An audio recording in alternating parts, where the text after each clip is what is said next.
Part 10. The Triple Crown. The Triumvirate and the Tripartite Crown. The concept of a triple crown first came into manifestation in Rome during the reign of Julius Caesar, known as the Triumvirate, or three-headed rule. In the last 500 years, a new triumvirate has been put in place on a global scale.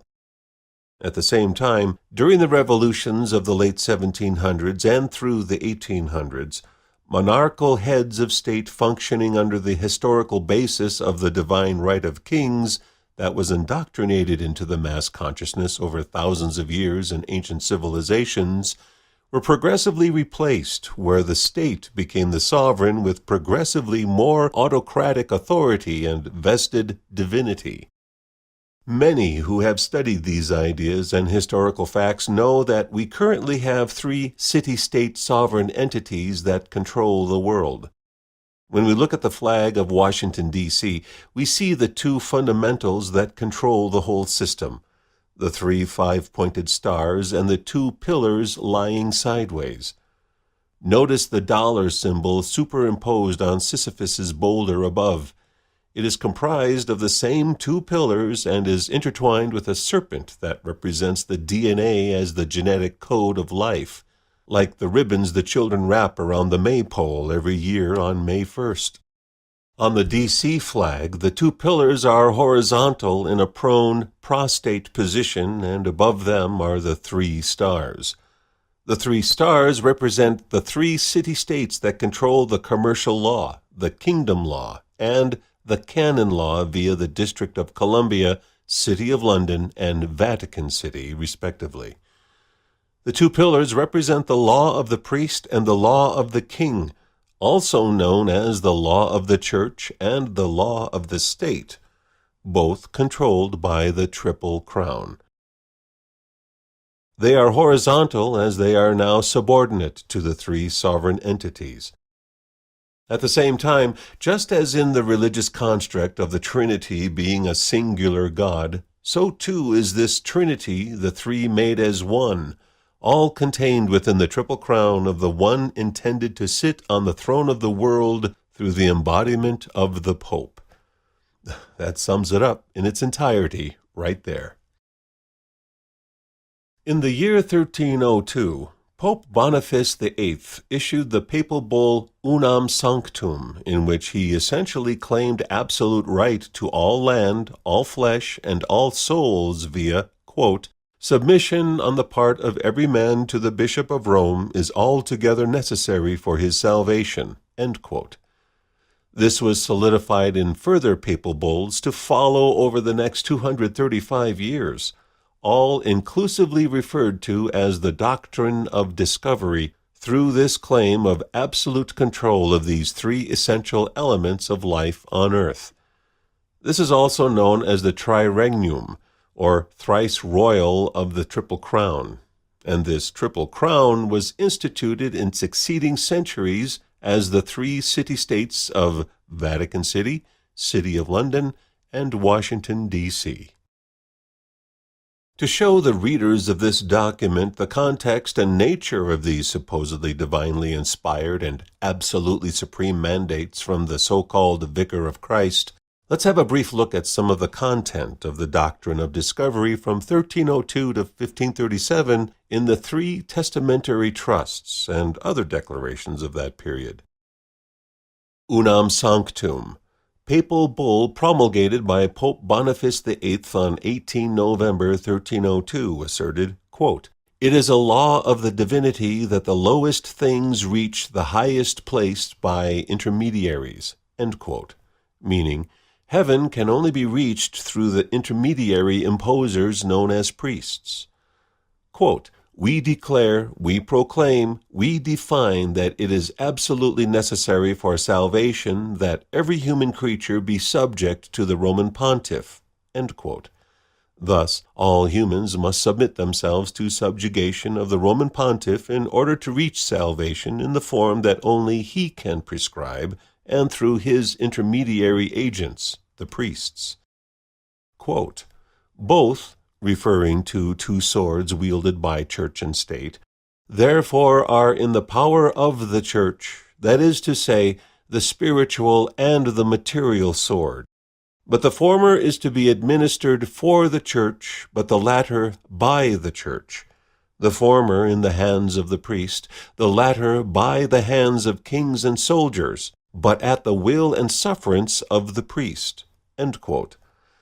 This clearly stating that the spiritual plane, for the souls, is administered, controlled, and protected by the priests for the church and pontiff, and the material plane, made up of the flesh and the land, are to be administered when military occupation, as implemented centuries later by the kings and soldiers, who implement this at the will and sufferance, or allowance, of the priests. Dum Diversas, papal bull promulgated by Pope Nicholas V on 18 June 1452 that asserted, quote, "We grant you, kings of Spain and Portugal, by these present documents, with our apostolic authority, full and free permission to invade, search out, capture, and subjugate the Saracens and pagans and any other unbelievers and enemies of Christ wherever they may be, as well as their kingdoms, duchies, counties, principalities, and other property, and to reduce their persons into perpetual servitude." End quote.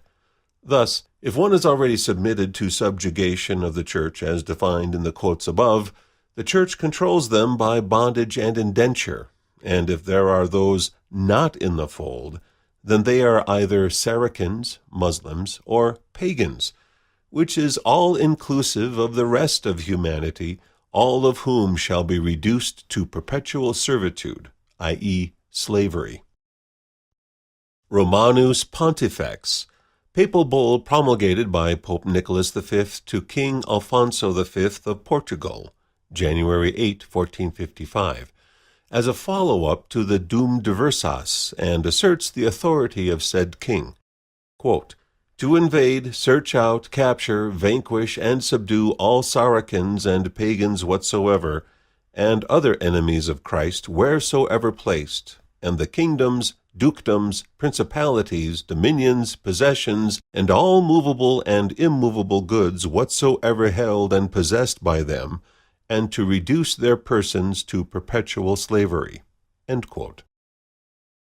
And as further evidenced in and by such quoted statements in Aeternis Regis, the papal bull of Pope Sixtus IV, promulgated in June 12, 1481, referring to the presumed absolute possessions of the kings and princes of Spain and Portugal as representative of all so-called heads of state, as follows, quote, "Their kingdoms in the status of possession or quasi-possession which they hold over all, or over any other islands, shores, sea-coasts, or lands discovered or to be discovered, found or to be found." End quote. Everything in the Americas, North and South, all of Africa, and all of the Orient. Quote, "Over the islands already discovered, nor over whatever islands shall be found or acquired from beyond the Canaries." End quote. In North and South America and beyond. Quote, "Or the said lands, shores, or coasts discovered or to be discovered in the name or under the authority of the said lords, King and Prince of Portugal, or of their successors." End quote. This was then followed by the requerimiento, requirement as applicable to the conquered people, of 1514, which ended with, quote, "If you do not do this, however," meaning subject yourself to the will and control of the priests as the representatives of the Pontius Maximus, or resort maliciously to delay, "we warn you that, with the aid of God, we will enter your land against you with force, and will make war in every place and by every means we can and are able, and we will then subject you to the yoke and authority of the Church and their highnesses. We will take you and your wives and children and make them slaves, and as such we will sell them, and will dispose of you and them as their highnesses order. And we will take your property, and will do to you all the harm and evil we can, as is done to vassals who will not obey their lord, or who do not wish to accept him, or who resist and defy him. We avow that the deaths and harm which you will receive thereby will be your own blame, and not that of their highnesses, nor ours, nor of the gentlemen who come with us." End quote. Thus, not only doing all harm and evil to those so taken by force, but then blaming them for such events due to those so harmed, having resorted to delay or refusal to bend the knee and voluntarily subjugate themselves to the Church and their highnesses. For a last and final reference point, all are directed to have a look at the papal bull Convocation, promulgated by Pope Paul III on May 22, 1537, to summons an ecumenical council, known as the Council of Trent, in which it was stated that such council was for the purposes of, quote, "the elimination of heresy and heretics." End quote. All of this set the foundation for two important events following the last papal bull in 1537 to complete the doctrine of discovery and the three testamentary trusts, which are the issuance of the First Sestake V Act of 1540 and the referenced Ecumenical Council, meaning the Council of Trent, convened from 1540 to 1564 to organize the Society of Jesus, the Jesuits, and their military intentions to conquer the entire world, to implement these mandates over the next 500 years, and by definition, to eliminate all choice. Seems pretty plain to see that the evident intention of this series of proclaimed as unimpeachable decrees is that all choice and sovereign will shall be eliminated, and those who do not comply are to be put to death, and those who do comply are the possessions of the vicar or pontiff or pope, as he is the only path to salvation, and all must come through his intermediaries, the priests of the law. These three crowns are then linked and associated with three layers of the Sestake V structure to bind living flesh to the aristocracy and their land-based estates issued by land grants made patent by the kings, and to superimpose these into the fictional realm of the Sestake Trust, holding limited beneficial interest and use in the property of each franchise. This is described as follows. The crown of Baal, known as the papal tiara and triregnum, is a three-tiered jeweled papal crown and symbol of claimed papal supremacy. Since the 16th century, it has been featured prominently as part of the coat of arms of the Vatican, usually with the crossed keys of claims of authority from St. Peter. Any text or other claim that alleges the three-tiered crown that is older than the 16th century is deliberately false. Prior to Pope Boniface VIII, the antipopes of the Roman death cult wore fabric, not metallic headdresses, similar to the Persian high priests of Mithras. However, in 1302, Boniface issued his infamous papal bull Unam Sanctam, being the first express trust claiming control over the whole planet and effectively claiming the position of king of the world. In celebration, he commissioned a gold-plated headdress in the shape of pine cone with an elaborate crown at its base. The pine cone is an ancient symbol of fertility and one traditionally associated with Baal as well as the cult of Cybele. It is also a symbol of the third eye, which provides multidimensional sight and the ability to see beyond the ruse of this controlled matrix hologram, thus indicating that the Pope shall also control that function in the population as well. The first crown of Crown Land. While Pope Boniface VIII was the first leader in history to create the concept of a trust, the first testamentary trust through a deed and will creating a deceased estate was not created until Pope Nicholas V in 1455 through the papal bull Romanus Pontifex. This is only one of three papal bulls to include the line with the incipit, quote, "for a perpetual remembrance," end quote. This papal bull had the effect of conveying the right of use of the land as real property from the express trust unam sanctum to the control of the pontiff and his successors in perpetuity. Hence, all land is claimed as crown land. This first crown was represented by the first Sestakav trust, created when a child is born, depriving them of all their beneficial entitlements and rights on the land at birth. The second crown of the Commonwealth. The second crown was created in 1481 with the papal bull Aeterni Regis, meaning eternal crown, by Sixtus IV, being only the second of three papal bulls as deeds of testamentary trusts, thus indicating the function of deeds of trust, where an issued deed from a private trust is only a bond or certificate as evidence of the trust and not the substance of it, thereby establishing the function whereby these three testamentary trusts are effectively purporting to take control of the land, flesh, and souls of the world, and only issue deeds of trust to the people, i.e., commercial and negotiable paper. This papal bull created what is known as the Crown of Aragon, later known as the Crown of Spain, being the highest sovereign and highest steward of all Roman slaves subject to the rule of the Roman pontiff.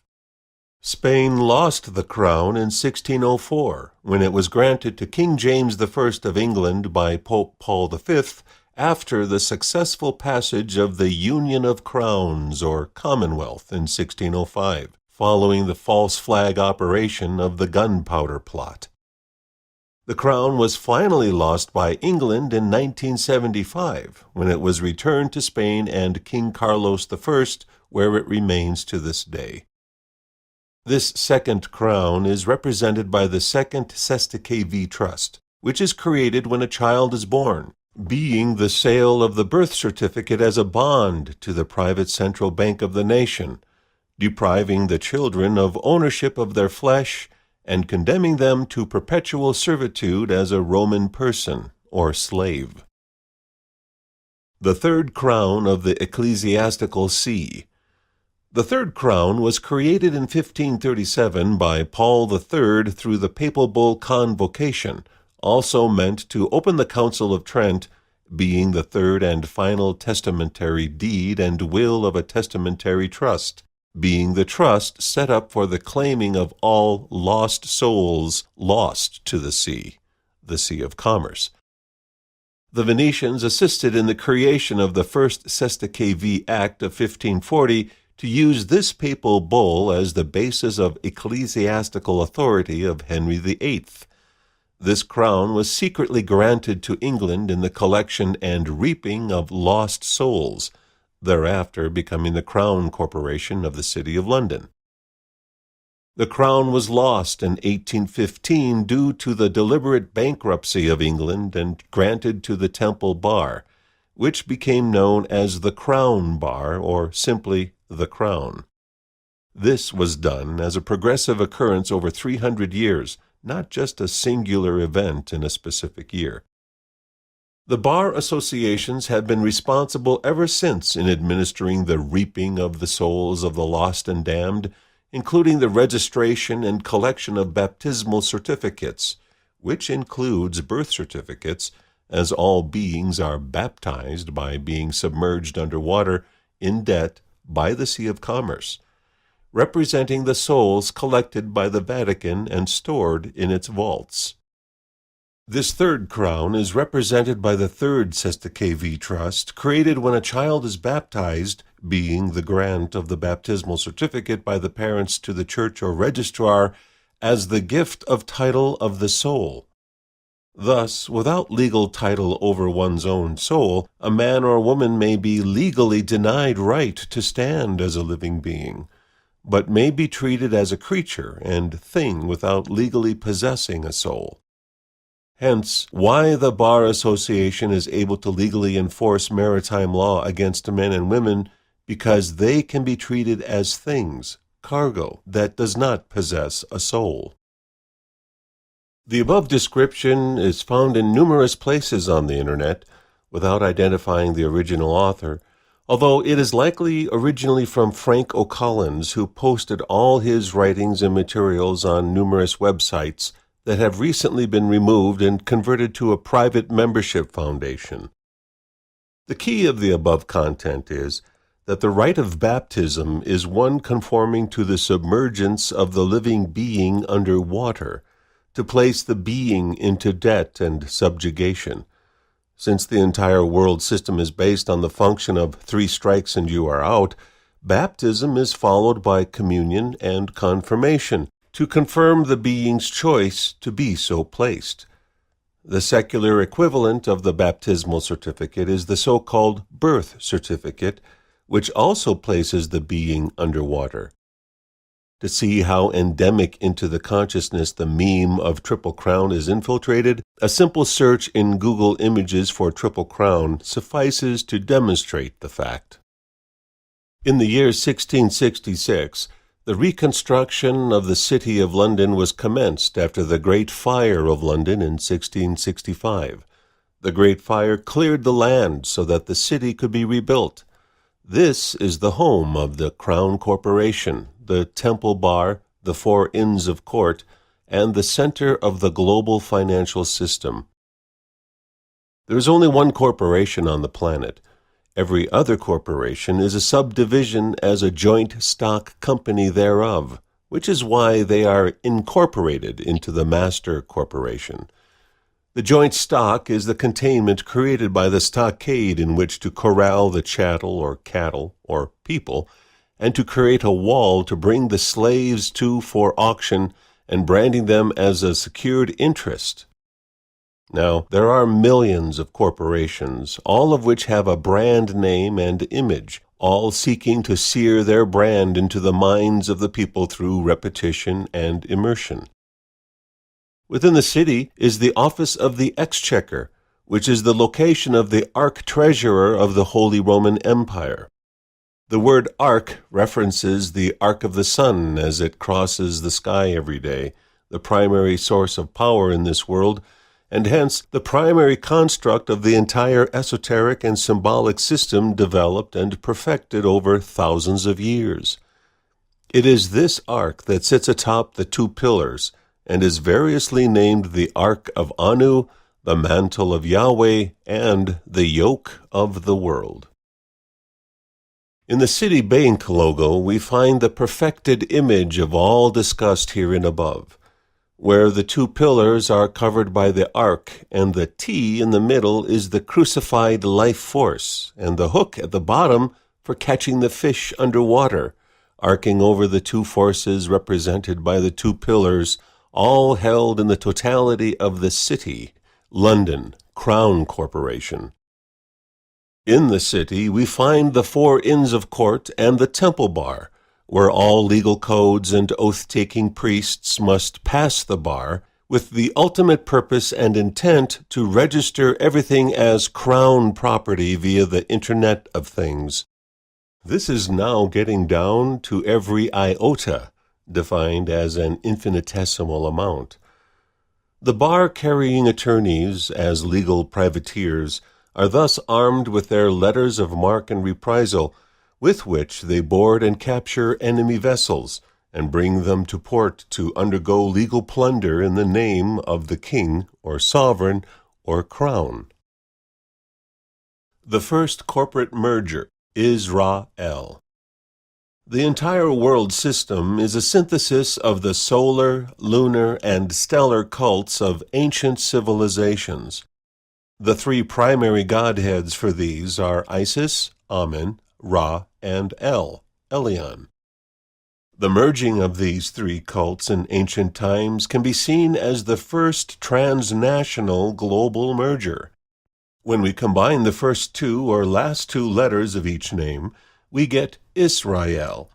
Thus, we have the basis for the eschatological end-time expectation of Zion in the land of Israel, where the King of the world shall take his temporal throne in the vicarious anticipation, never to be realized, of the purported true king returning for his kingdom. It is a mythological fiction designed to entrance and entrain the peoples of the world in a future expectation, whilst their world is taken away from them right out from under their feet. When someone completes a prayer, the invocation is to Amen-Ra, the Hidden One.